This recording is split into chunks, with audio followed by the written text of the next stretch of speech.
Baik, eh, Assalamualaikum warahmatullahi wabarakatuh. Waalaikumsalam warahmatullahi wabarakatuh. Baik, saya di sini sebagai moderator kelompok 7, yang dimana judul presentasi kami yaitu urbanisme di Asia Tenggara, yang beragontaan saya sendiri, Raisa Zaratusna, Haikal Kardian, Nur Aisyah, Aditya Warman, dan Aura Fiantika. Selanjutnya, untuk materi pertama, urbanisme di Asia Tenggara, yang akan disampaikan oleh Aura Fiantika. Kepada Aura dipersilakan. Baik, terima kasih moderator. Yang pertama, urbanisme di Asia Tenggara. Urbanisme di Asia Tenggara berkembang secara unik karena tidak hanya dipengaruhi oleh ekonomi, tapi juga oleh faktor politik, keagamaan, dan budaya lokal. Perkembangan kota di kawasan ini melalui 3 tahap besar, yaitu masa kerajaan, kolonialisme, dan pasca kemerdekaan. Pada masa kerajaan, kota menjadi pusat kekuasaan dan spiritual. Tata ruangnya bersifat kosmologis. Istana dan kuil berada di pusat kota sebagai lambang kekuasaan raja dan kesucian wilayah. Contoh pentingnya adalah Ayodhya di Thailand, Yogyakarta di Indonesia, dan Mandalay di Myanmar. Kota berfungsi sebagai simbol legitimasi raja dan pusat kehidupan masyarakat. Next. Kemudian pada masa kolonial, bangsa Eropa, Belanda, Inggris, dan Spanyol membangun kota untuk kepentingan ekonomi dan administrasi dengan pola dualistik, yaitu kawasan Eropa yang modern dan kawasan pribumi yang padat. Contohnya ialah Batavia, Manila, dan Singapura, yang mencerminkan kesenjangan sosial dan spasial. Setelah kemerdekaan, kota-kota kolonial seperti Jakarta, Yangon, dan Kuala Lumpur menjadi ibu kota baru serta pusat pemerintahan dan ekonomi. Meski masih menyimpang warisan tata ruang kolonial, kini kota besar seperti Jakarta, Bangkok, dan Singapura berkembang sebagai pusat ekonomi global sambil mempertahankan identitas budaya lokal. Saya kembalikan ke moderator. Baik, lanjutan dari materi Aura akan dipaparkan oleh Nur Aisyah. Kepada Nur Aisyah dipersilakan. Baik, terima kasih moderator. Saya akan melanjutkan materi yang dibacakan oleh Aura.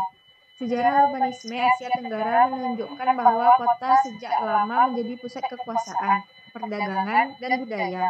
Masa kolonial mengubah perannya menjadi alat kendali politik dan ekonomi, menjadikan ibu kota pusat utama negara.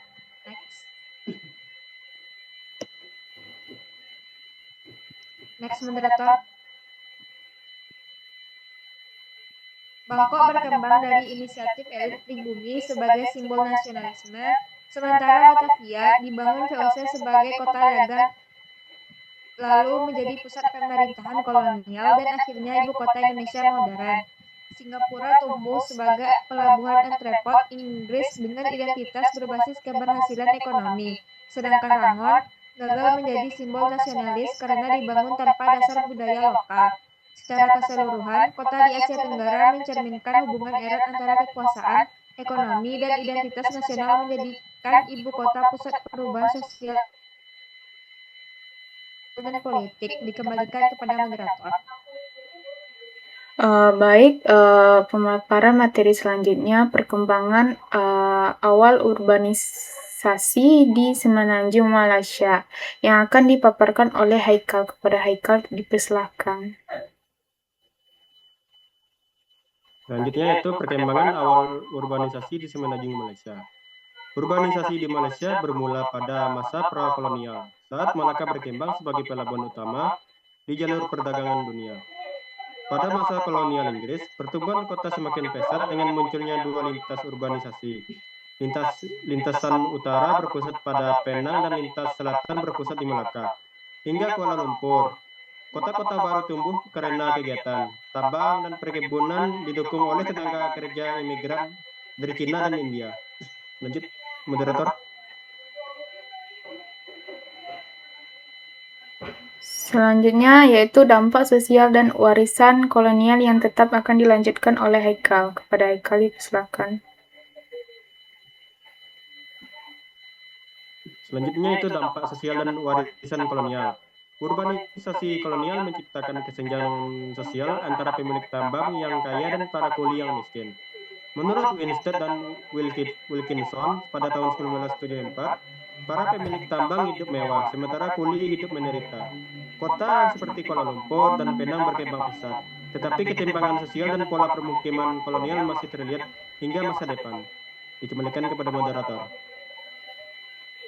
Selanjutnya yaitu materi urbanisasi di Malaya, era kolonial dan transisi pasca kolonial yang akan dipaparkan oleh Aditya. Kepada Aditya dipersilakan. Oke, baik, terima kasih atas kesempatannya moderator. Saya akan membacakan slide berikut yaitu urbanisasi di Malaya, era kolonial dan transisi pasca kolonial. Urbanisasi awal di Malaya pada era kolonial didorong oleh dua kelompok, pemilik modal dari etnis Cina dan India yang menjadi Taipan, serta gelombang migran miskin yang membentuk kawasan kumuh. Terjadi kesenjangan regional di mana kota-kota pantai barat seperti Georgetown dan Malacca bangkit sebagai pusat urban. Sementara kota-kota pantai timur seperti Kota Baharu dan Kuala Terengganu justru mengalami kemerosotan di awal pemerintahan kolonial Inggris. Memasuki era pasca kolonial 1950 sampai 1970, laju urbanisasi justru tercatat lebih rendah dibandingkan periode sebelumnya. Lanjut pada slide berikutnya moderator. Pertumbuhan kota besar melambat menandakan rendahnya migrasi desa kota. Urbanisasi tahap ini bergeser menjadi autosentris atau berorientasi ke dalam didorong oleh tiga proses utama. Itu 1. Birokratisasi, peningkatan fenomena jumlah pegawai negeri yang terkonsentrasi di Kuala Lumpur. 2. Industrialisasi, pertumbuhan sektor manufaktur dan industri multinasional, terutama di Pulau Penang dan Selangor. Dan yang ketiga, komersialisasi pertanian, perubahan produksi tani dan menyusutnya pertanian subsisten meningkatkan aktivitas pasar di perkotaan. Pertumbuhan ini berdampak pada struktur sosial. Kekurangan lahan di perdesaan mendorong peningkatan migrasi etnis Melayu dari desa ke kota. Kompleksitas sosial ini memuncak pada peristiwa 13 Mei 1969 yang dianalisis tidak hanya sebagai konflik rasial Melayu-Cina, tetapi juga sebagai konflik kelas akibat ketimpangan ekonomi antara warga kota mapan dan kaum migran miskin. Dikembalikan kepada moderator. Baik, terima kasih Aditya. Selanjutnya materi urbanisme dan struktur etnis di perkotaan Malaysia yang akan dipaparkan oleh saya sendiri. Studi urbanisme di Malaysia menunjukkan bahwa strategi etnis bersifat kompleks, mencakup aspek sosial, ekonomi, dan politik, bukan hanya ruang. Secara historis, ada dua tipe kota. Tipe Malacca, yaitu pusat lama dengan animilasi tinggi, dan tipe kota pioner, yaitu pusat baru dengan interaksi minimal. Meskipun kota-kota pioner seperti Kuala Lumpur menjadi lebih beragam seiring waktu, segregasi residensial atau tempat tinggal yang tetap bertahan. Dua faktor baru muncul, seperti kelas sosial, yaitu munculnya kelas birokrasi baru menciptakan kawasan pemukiman seperti Pateling Jaya, di mana pangkat dan jabatan menjadi lebih penting daripada etnis, yang mendorong integrasi di kelas menengah atas. Kedua, yaitu faktornya migrasi desa ke kota. Migrasi ini meningkatkan kepadatan di kantong-kantong etnis yang sudah ada. Isu yang paling krusial adalah kepemilikan lahan. Data menunjukkan tren konsolidasi lahan di tangan etnis Cina, sementara etnis Melayu dan India mengalami kerugian bersih kepemilikan lahan. Proses ini memperkuat kelas pemilik lahan kota, di mana pemilik lahan teratas mayoritas etnisnya adalah Cina, menguasai 52,8% lahan kota. Kesimpulannya adalah kelas dan etnisitas adalah dua faktor penting yang saling terkait dalam membentuk struktur perkotaan Malaysia pasca kolonial. Sekian presentasi dari kelompok 7. Sekarang kami masuk sesi tanya jawab. Untuk pertanyaan pertama yang akan dipaparkan oleh saya sendiri, yang dimana pertanyaannya kepada saudara Haikal, dan pertanyaannya itu dalam konteks urbanisme Malaysia kontemporer, data menunjukkan bahwa 5% pemilik lahan teratas menguasai lebih dari 50% lahan kota. Analisislah korelasi antara data kepemilikan lahan ini dengan pembentukan struktur kelas baru dan bertahannya sebagai segregasi etnis di perkotaan. Sekian pertanyaannya. Pada Haikal, silakan. Baik, pada saudara Reza, saya akan menjawab pertanyaan dari Reza yang pertanyaannya yaitu analisislah korelasi antara data kepemilikan lahan ini dengan pembentukan struktur kelas baru dan bertahannya segregasi etnis di perkotaan. Yang jawabannya yaitu ketimpangan kepemilikan lahan di mana 5%, pemilikan teratas menguasai lebih dari 50% lahan kota, mencerminkan bagaimana struktur kelas baru di kota-kota Malaysia terbentuk berdasarkan akses terhadap tanah sebagai aset ekonomi. Kelompok kecil ini menjadi kelas pemilik yang menikmati pertumbuhan kota, sementara mayoritas masyarakat, terutama kelompok etnis tertentu seperti Melayu, urban miskin, atau komunitas India di kawasan bekerja, terjebak dalam ruang kota yang sempit, mahal, dan kurang berkembang. Kondisi ini membuat mobilitas sosial sulit terjadi dan memperkuat segregasi etnis karena pola pemukiman akhirnya mengikuti garis kemampuan ekonomi yang sudah sejak kolonial tidak merata. Dengan kata lain, ketimpangan lahan tidak hanya membentuk kelas baru berbasis kepemilikan akses, tetapi juga mempertahankan pemisahan etnis secara tidak langsung melalui distribusi ruang kota yang timpang. Sekian dari penjawaban saya. Baik, terima kasih kepada Haikal. Untuk pertanyaan kedua akan disampaikan oleh Haikal kepada Aura. Kepada Haikal dipersilakan. Oke, saya Haikal Kardian ingin bertanya kepada saudari Aura, yaitu pertanyaannya, pada peristiwa 13 Mei 1969, di Malaysia seringkali disederhanakan sebagai konflik rasial. Berdasarkan perspektif urbanisme pasca kolonial, argumentasikan mengapa peristiwa tersebut sebenarnya merupakan kulminasi dari ketimpangan struktur ekonomi dan kegagalan integrasi kelas akibat urbanisasi autosentris. Sekian. Baik, di sini saya akan menjawab pertanyaan dari Haikal. Peristiwa 13 Mei 1969 di Malaysia seringkali disederhanakan sebagai konflik sosial. Berdasarkan perspektif urbanisme pasca kolonial, argumentasi mengapa peristiwa tersebut sebenarnya merupakan kulminasi dari ketimpangan struktur ekonomi dan kegagalan integrasi kelas akibat urbanisasi autosentris. Peristiwa 13 Mei 1969 tidak dapat dipahami hanya sebagai konflik rasial, karena akar terdalamnya terletak pada ketimpangan struktur yang terbentuk oleh urbanisasi kolonial. Urbanisme pasca kolonial menunjukkan bahwa kota-kota di Malaysia berkembang melalui pola urbanisme autosentris, yaitu pertumbuhan kota yang berpusat pada kepentingan ekonomi kolonial, bukan pada integrasi sosial masyarakat lokal. Selama masa kolonial, Inggris membiarkan segregasi spasial dan ekonomi berlangsung. Etnis Cina terkonsentrasi di kawasan perkotaan dan sektor perdagangan industri. Etnis India di perkebunan dan Melayu tetap di pedesaan agraris.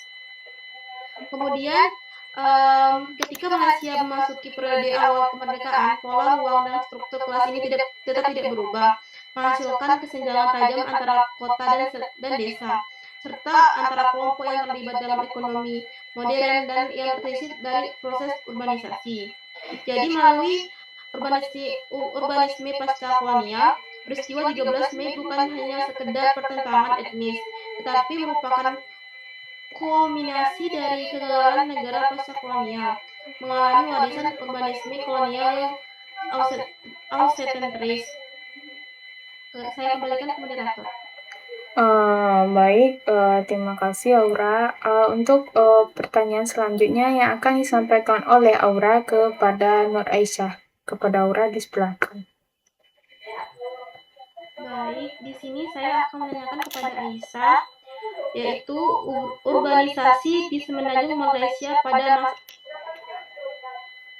masa kolonial Inggris tidak terjadi secara organik, tetapi dipicu oleh kepentingan ekonomi ekstraktif. Jelaskan bagaimana industri pertambangan dan perkebunan menciptakan lintasan urbanisasi yang spesifik, serta segregasi demografis di wilayah tersebut.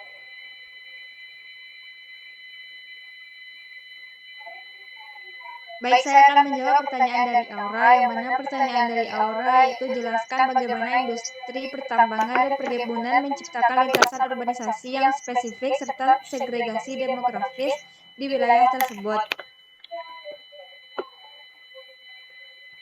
Jawabannya yaitu urbanisasi di semenanjung Malaya era kolonial Inggris dipicu industri timah dan karet, menciptakan lintasan urban di koridor Perak Selangor seperti Ipoh, Taiping, dan Kuala Lumpur. Yaitu ada lintasan ekonomi ekstraktif, yaitu tambang timah menarik migran Tionghoa sebagai buruh dan pedagang, membentuk kota-kota baru dengan infrastruktur pelabuhan untuk ekspor. Perkebunan karet merekrut buruh India Selatan dan menghasilkan enklave estet terhubung ke pusat urban. Selanjutnya ada segregasi demografis, yaitu pembagian etnis.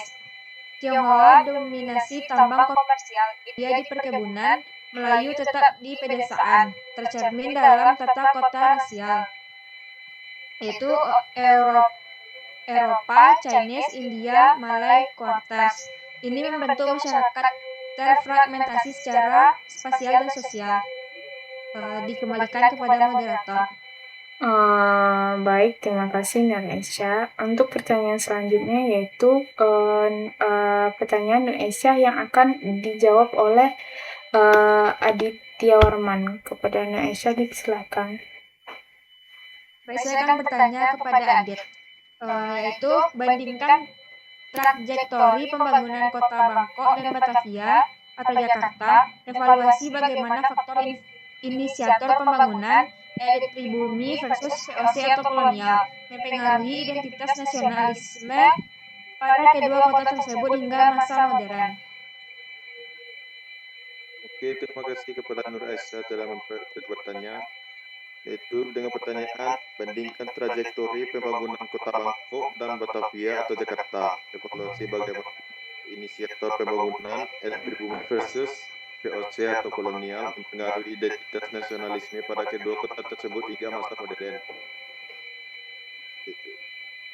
Trajektori pembangunan Batavia Jakarta diinisiasi oleh VOC atau kolonial Belanda sebagai pusat eksploitasi dan administrasi yang menghasilkan model perkotaan asing dan eksklusif.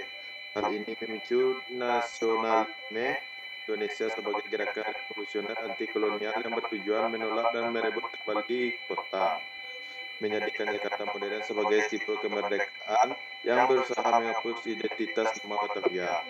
Sebaliknya, Bangkok diinisiasi oleh elit pribumi, yaitu monarki Thailand, sebagai pusat kedaulatan spiritual dan budaya yang berhasil memodernisasi diri untuk menghindari kolonialisme. Oleh karena itu, nasionalis Thailand bercorak konservatif dan kohesif, mengikat identitas kota pada kesinambungan monarkis dan budaya yang dianggap otentik dan tidak terputus. Dikembalikan kepada moderator.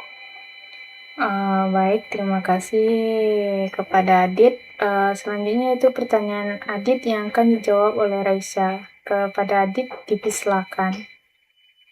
Terima kasih atas pertanyaan moderator. Pertanyaan saya adalah analisislah perkembangan paradigma tata ruang kota di Asia Tenggara dari masa kerajaan ke masa kolonial. Bagaimana konsep kosmologis pada masa kerajaan bertentangan dengan pola dualistik yang diterapkan oleh pemerintahan kolonial, dan apa implikasi sosialnya bagi masyarakat pribumi? Baik, terima kasih Adit. Saya akan menjawab pertanyaan Adit yang dimana analisis penggeseran paradigma tata ruang kota di Asia Tenggara dari masa kerajaan ke masa kolonial dan bagaimana konsep kosmologis pada masa kerajaan bertentangan dengan pola dualistik yang diterapkan oleh pemerintah kolonial. Yaitu pada zaman masa kerajaan, kota dipandang sebagai replika alam semesta. Istana dan kuil diletakkan pada pusat kota sebagai simbol kekuasaan raja dan kesucian wilayah. Fungsinya untuk spiritual dan legitimasi kekuasaan. Sedangkan pada masa kolonial, bangsa Eropa mengubah kota menjadi alat ekonomi dan administrasi.